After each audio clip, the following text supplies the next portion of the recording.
तक मुझे जिसने भी देखा, गंदी नजर से देखा, आज तक मुझे किसी ने बहन और बेटी आज तक कहा ही किसी ने नहीं। सिर्फ आपने मुझे बेटी कहा। संतों ने कहा, संतों के लिए तो सब बेटियां ही होती हैं। संतों के बाद के लिए सब बेटियां ही होती हैं। गणका संतों के चरणों में लेट गई।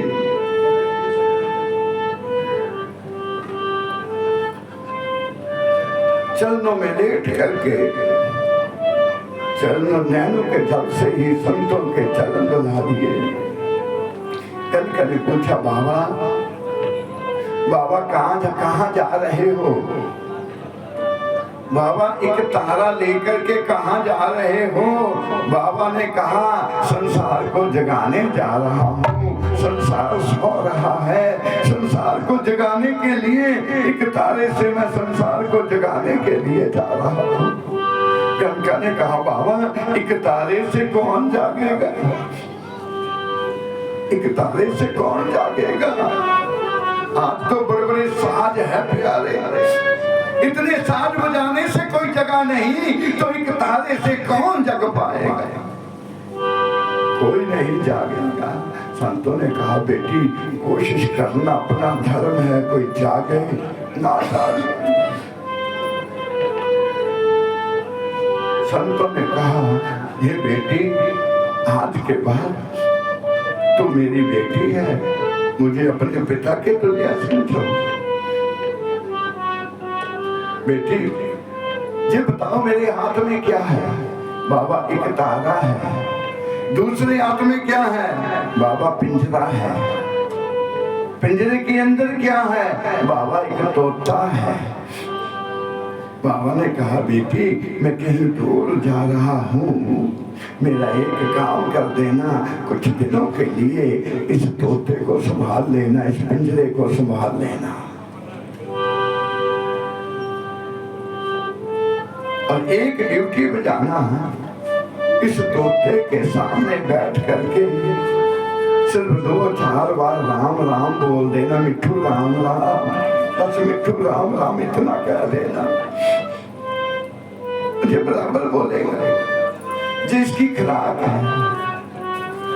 प्यारे गणका ने पिंजरा लिया,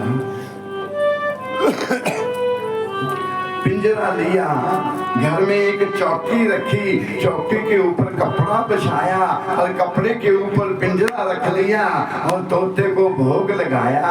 गणका सामने बैठ गई प्यारे, सामने बैठ करके कहने लगी, मिट्ठू बोलो राम राम। तोता भी कहने लगा राम राम। सामने बैठ करके गणका सत्संग करने लगी। कोई सुनेगा नसीबा वाला साथे संग दो कड़िया, कोई सुनेगा नसीबा वाला साथे संग दो कड़िया, कोई करेगा नसीबा वाला साथे संग दो कड़िया, कोई करेगा नसीबा वाला साथे संग दो कड़िया। क्योंकि गणका का ये नित नियम हो गया, सुबह ही चौकी रखनी, चौकी के ऊपर तोता, तोते को सुबह ही राम नाम का पाठ पढ़ाना और यही कीर्तन करना। तोता भी नाच नाच करके कीर्तन करने लगा। सुबह ही उठ करके स्नान करके गणका का बस यही काम हो गया। सुबह से लेकर के तोते के सामने राम नाम का उच्चारण करना। पहले लोग जाते थे, गणका को गंदी नजर से देखते थे। आज लोग जब सामने से जाते हैं तो हाथ जोड़ करके प्रणाम करके जाते हैं प्यारे। और पहले गणका वैश्य कहते थे, आज लोग गणका माई करके बुलाने लगे प्यारे। आज लोग गणका माई करके बुलाने लगे। ऐसा सत्संग करने लगी गणका, बड़े बड़े सम्मेलनों में जाने लगी, लेकिन तोता साथ में है। गणका की एक झलक पाने के लिए दुनिया तरसने लगी कि एक झलक पाने के लिए बड़े बड़े सम्मेलन में गणका जाने लगी। हजारों की भीड़ जुड़ जुड़ जाती। कनिका के मुख से एक सत्संग सुनने के लिए एक दिन कनिका सत्संग कर रही थी, हजारों लोग आगे बैठे हुए थे, सत्संग सुन रहे थे। इतने में वो ही संत जो पिंजरा दे गए थे प्यारे, वो संत सामने से निकले। जैसे सामने से निकले, कनिका ने अपने गुरुदेव को देखा। कथा करती करती बोलती बोलती कनिका नीचे आ गई और सामने गुरु महाराज को देखा और देख करके दंडवत चरणों में प्रणाम किया। और प्रणाम करते करते ऐसा सुना है, कनिका ने अपने प्राण ही गुरु महाराज के चरणों में दे दिए। प्यारे, कनिका को लेने के लिए भगवान खुद आए। संतों की एक घड़ी सत्संग के जन्म जन्म के पाप कट गए। कभी कहते एक घड़ी आदि से पुण्याद, तुलसी संगत संत की घटे कोटि अपराध। जन्म जन्म के अपराध कट जाते हैं यदि एक घड़ी के लिए भी संतों की संगति प्राप्त हो जाए। क्योंकि संतों की महिमा वेद न जाने, वेद की महिमा संत पहचाने। संतों की महिमा वेद भी नहीं जान सके। वेदों ने भी नेति नेति कह दिया।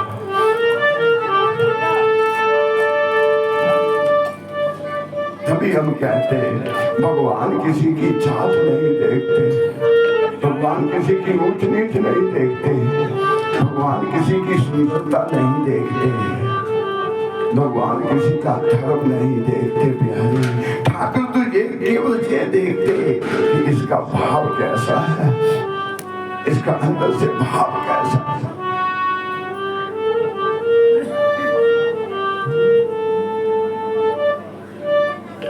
भाव से कल आपने कथा में सुना, ध्रुव जी की कथा को सुना। भगवान ने कहा था 7 जन्म तक मैं दर्शन देने नहीं जाऊंगा। नारद आकर के पहुंचे तो नारद से आने से पहले ही भगवान ध्रुव को अपनी गोदी में बिठा करके ध्रुव का मुखड़ा चूम रहे थे, ऐसे चाट रहे थे जैसे गैया बछड़े को चाटती है।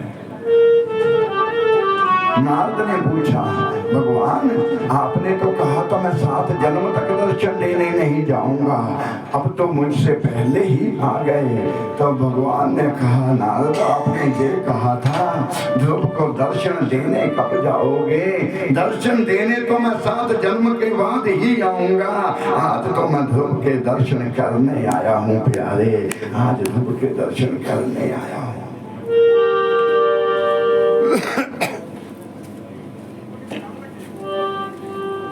आइए